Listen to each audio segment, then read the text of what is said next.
All right, welcome back. Now, she became the second female president of the Law Society of Kenya after beating her closest rival by more than 900 votes in Thursday's election. Now, as the 51st president of LSK, she takes the helm of the apex lawyers' body in the country.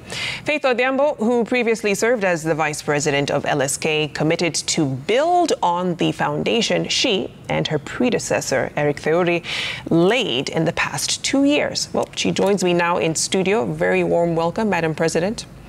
How does it feel? It feels surreal and still tired. Yeah. I'm trying to recover from the gruesome campaign. And I think it's sinking in slowly. Eric is still the president currently, but everything is slowly coming together.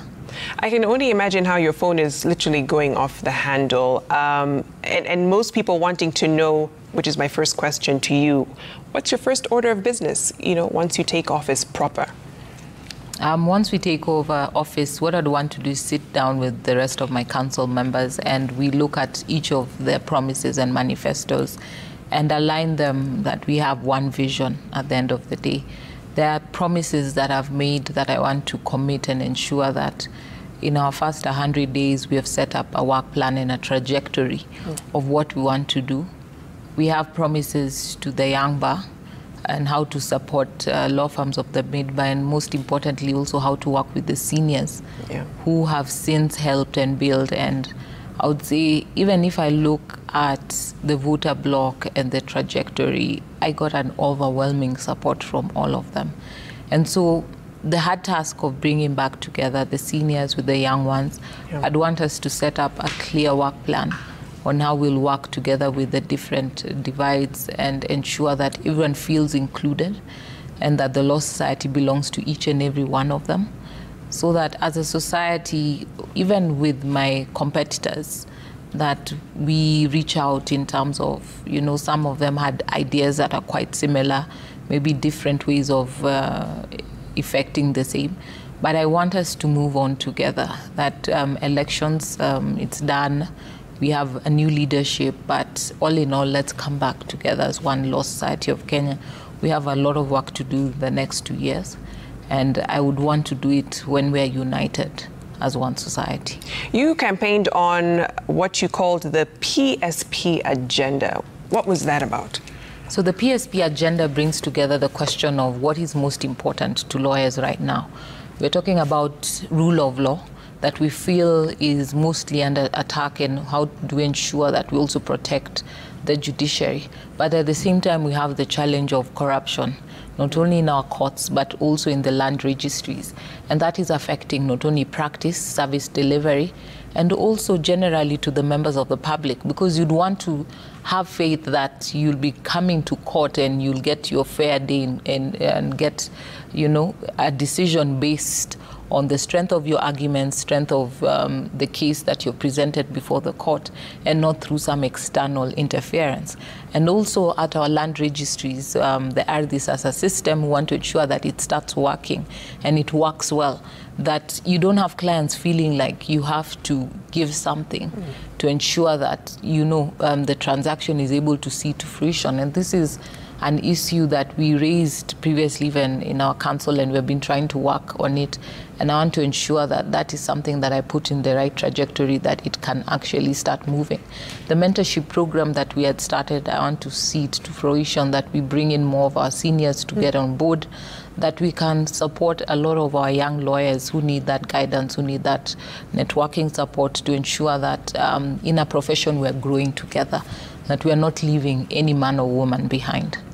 You talked about the rule of law, and that's something that the Law Society of Kenya literally is known for. And you come in at an interesting time when we're seeing a clawing back on the rule of law, flouting of court orders, for instance. But to the credit of the LSK, you've been quite vocal in the last 2 years. Would you say that is a tradition, a trend you want to continue in your presidency as well? That's a tradition that we must continue, because that is a requirement under our law, under the LSK provisions. And the challenge that we're seeing is that we've had this Law Society coming out quite strongly, particularly when the head of executive made certain comments and remarks against the judiciary. And further, we saw at the county level when we were in Nakuru, 2 ELC judges even recusing themselves from hearing a matter. And the advocates went and I joined them in a peaceful protest, only for goons to join. And also, at the end of the day, that peaceful protest, those tear gassing. And that's the first time that we have seen tear gassing of advocates who are having a peaceful protest. And this is escalated by the recent case of KMPDU. It's so sad that DevG was attacked, and we're not hearing the IG saying anything about it. What investigation is being undertaken? Because these are doctors who are carrying out a peaceful protest. So if this is the trajectory that the country is moving, more than ever, the Law Society needs to rise up to the same, because we will join hand in hand with our comrades, even our doctors, because they are fighting for what they believe is right. And there was no destruction of property. It was a peaceful protest. And so we have to ensure that someone is held accountable. Today it's the doctors, tomorrow it will be another group. And in this current dispensation, where we have a constitution that allows you to engage in any peaceful protest, we cannot allow that the police should turn a blind eye. We have to ensure that the Director of Public Prosecution ensures that whoever is behind it is arrested and properly charged in court. Let's look at the LSK itself as a body, because, in past regimes, we've seen infighting riddle the council and leadership. And we saw your predecessor try to make efforts to bring cohesion to the leadership. Did those efforts work, or is there more that needs to be done in that regard? I would say that my predecessor's efforts actually worked, because as a council, we managed, despite having different ideas and different interests, to stay together as one. It's in this council that we had one of my worthy competitors was also from the council, but we continued to have meetings and continued to dispense our duties without disintegrating as a council, and also working closely with the branches. And so I would say that he's laid the foundation that you can actually be in leadership, have diversity of ideas, but still maintain that cohesion and style of collaborating, not only within your council, but with also the 8 other branch chairs. And that's the style that I hope to pick up. Something that I've learned from my predecessor is that, sometimes you have to lose small battles, but win the war. At the end of the day, we are a council with an agenda to serve members and serve members of the public as well. And so, irrespective of your different interests, they cannot supersede the interests of the members of the profession. And beyond those cohesion efforts, there's also been an issue of creating that clear demarcation between the role of the council and the secretariat. Oftentimes you see the supremacy battles between the president and the CEO. And we even saw Theory talking about a governance audit when he first came into office. Did that audit ever take place? Yes, we did have a forensic audit. Okay.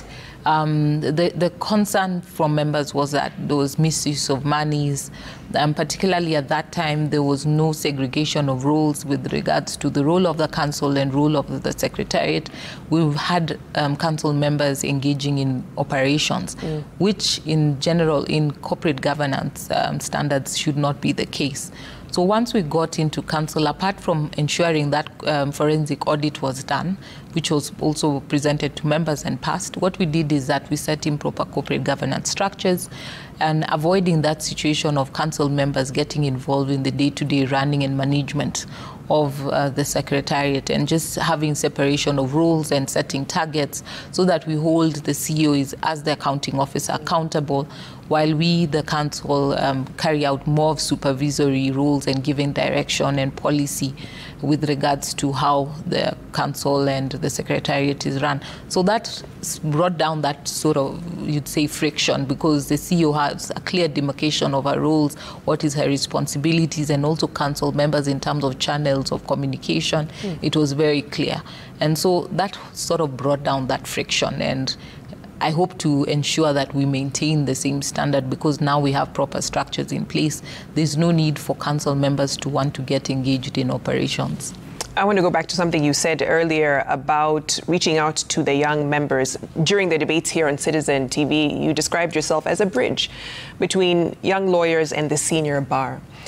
Why do you feel you resonated so much with the young members in the LSK? I've taught law for about 10 years, and dealing with students on a day-to-day basis, and interacting with some of their challenges, learning their interests. I'm also the patron of the Law Students Association of Kenya, so I get to interact with them quite a bit, and you learn a lot from them as well. And I think something also that I picked up on a bit is some of the Franca lingua that they like using. But apart from that is, when you're working with them on a day-to-day basis, and you also mentor, because one of my mentors always says, because you've been mentored, it's your responsibility and duty to mentor others. So I've mentored quite a number over the years.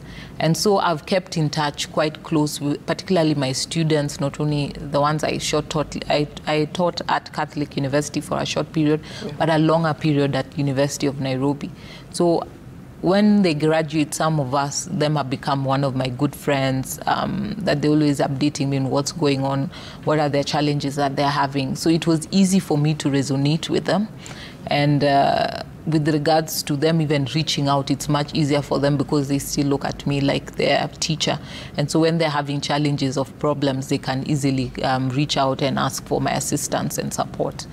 But why I also say I'm a bridge is because with the senior council bar, when I became the vice president, and we were trying to mend the kind of relationship we had from the previous regime. And there was a lot of friction between the senior council bar and the council then. And so I worked closely with the chairman, Mr. Fred Odhiambo, Philip Murgo, the senior counsel, amongst other senior counsels. And we started as well having a meeting with all the former presidents who are available, and with the senior counsel, but to sort of mend that relationship. And we've had various activities that we've brought them in and asked for their guidance and counsel. And so that helped me also learn and understand how to work better with them, how to build that kind of relationship. We started the mentorship program for the Office of the Chief Justice and the Office of the Vice President of LSK. And the senior counsel bar came in to support that initiative. And so that's why I say I'm the bridge, because I have a good relationship that I've built since working closely with them. And as well, I've been working with the young lawyers for quite a bit of time. And so with regards to some of the challenges that they're having and their interests and their aspirations of where they want to see themselves, I've been able to learn from them and experience those journeys. And that's why I say I'm a bridge, that I can ensure that I bring that divide together. Running out of time, I have to ask this in the last few seconds. What does the future of LSK look like under your presidency? The future of LSK under my leadership will be a lot of hard work. I believe in hard work, and I believe in results from those who know me. And so the expectations that I have, not only for myself and for my council, is that we will have to set a clear path on how we'll help diversify in the new areas of practice, build the law reform department for members to become more robust on the kind of PIL cases that we'll undertake together with the branches, to see the Wakili Tower coming up, and to see better international relations and opportunities, not only for the young bar, but for the entire bar, that we can also set ourselves for a gold standard. Okay, we'll be watching from the sidelines. Thank you so much for your time, Faith Odhiambo, and congratulations. Thank you. Once again, second female president of the Law Society of Kenya. Let's take a short break here on Citizen Weekend. Much more ahead, including...